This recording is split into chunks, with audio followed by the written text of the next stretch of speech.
Welcome to 6 TV. నేను స్వాతికి detail చూస్తే బాపట్ల జిల్లా చీరాలలో డ్రైనేజీ అభివృద్ధి పనులపై పాలకులు అధికారులు ప్రత్యేక దృష్టి పెట్టారు. కూటమి ప్రభుత్వం ఏర్పడిన నెలల వ్యవధిలోనే దశాబ్దాల కాలంగా ఉన్న సమస్యకు చెక్ పెట్టారు. ఇక పట్టణంలోని డ్రైనేజీలో వ్యర్థాలను తొలగించేందుకు బిల్డింగ్ ఫినలైజేషన్, ల్యాండ్ రెగ్యులరైజేషన్ స్కీమ్ల కింద ప్రభుత్వం ఏకకాలంలో 65 లక్షలు మంజూరు చేసే ఎమ్మెల్యే మాలకొండయ్య పనులు ప్రారంభించారు. ఇక దీంతో స్థానిక ప్రజలు సంతోషం వ్యక్తం చేస్తున్నారు.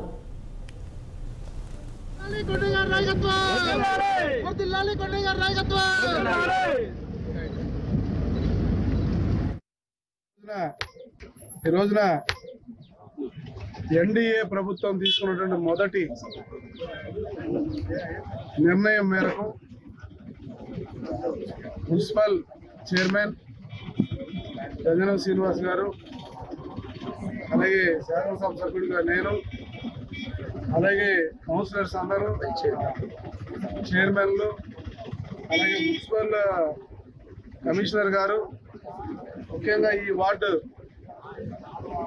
కౌన్సిలర్ సత్యానందం గారు, ఇక్కడ విచ్చేసినటువంటి అందరికీ కూడా పేరు పేరున నమస్కారాలు.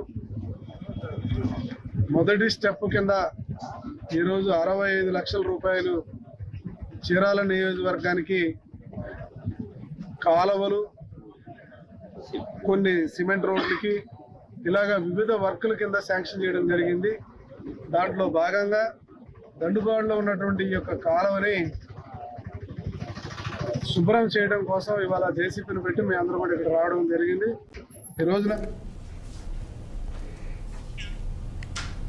తిరుమల తిరుపతి దేవస్థానంలో లడ్డూ వ్యవహారంపై చిలుకూరు